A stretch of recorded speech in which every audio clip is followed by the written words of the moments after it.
मुझे समझ नहीं आ रहा कि आपने इसमें से क्या पूछा है। On the grid on the next page draw the smooth cumulative frequency curve to represent this information. तो ये आपके पास ग्राफ बेटा बनेगा ना।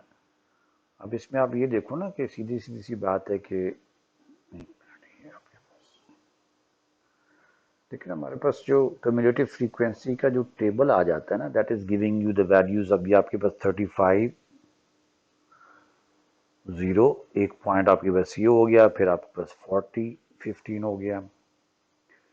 फिर इसी तरह पे आप देखें वहां पे जो आप अगला होगा, यहाँ पे आपने अपर बाउंड्री लेनी होती है, और फिर उसके बाद 45 35 पॉइंट हो जाएगा, फिर 50 65 होगा, 0 0 भी ले लीजिएगा ना, नहीं 0 0 35 0 हो जाएगा ना।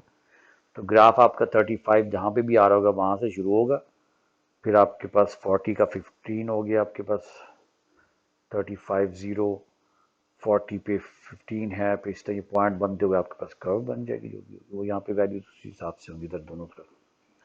Along the x-axis we take these values। अब लेस एंड ग्रेटर देन को भूल जाए ना, अब इनको एज अ पॉइंट्स ले लें, तो उनको बना लीजिएगा। अब आई डोंट नो, मुझे तो ये लग रहा है कि अभी क्वेश्चन आपने पूछा है।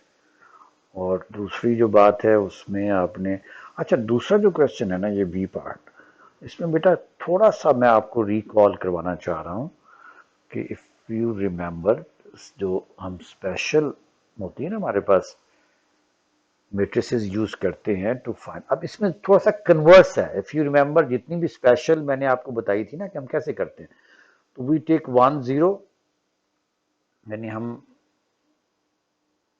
क्या हो गया भाई, 1 0 और 0 1 लेते हैं।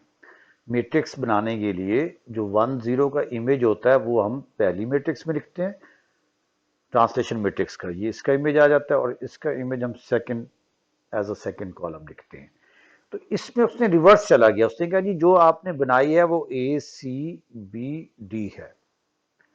तो ऑब्वियसली जो ए सी है वो किसका इमेज होगा, वो 1 0 का इमेज होगा।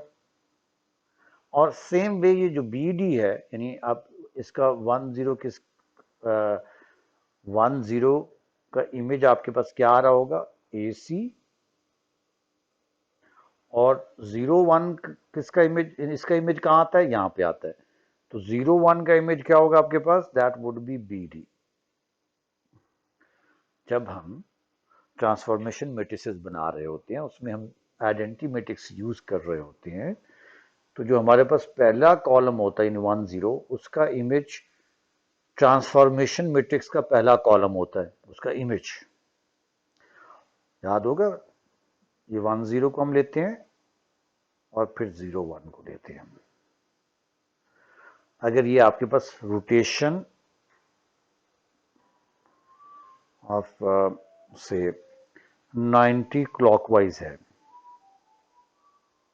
अबाउट ओ, तो हम क्या करते हैं, इसकी ट्रांसफॉर्मेशन मैट्रिक्स बनाने के लिए 1 0 रोटेट होकर यहाँ आ जाता है तो 0 -1, और फिर 0 1 यहाँ आ जाएगा तो ये 1 0 इस तरह निकाला करते थे ना।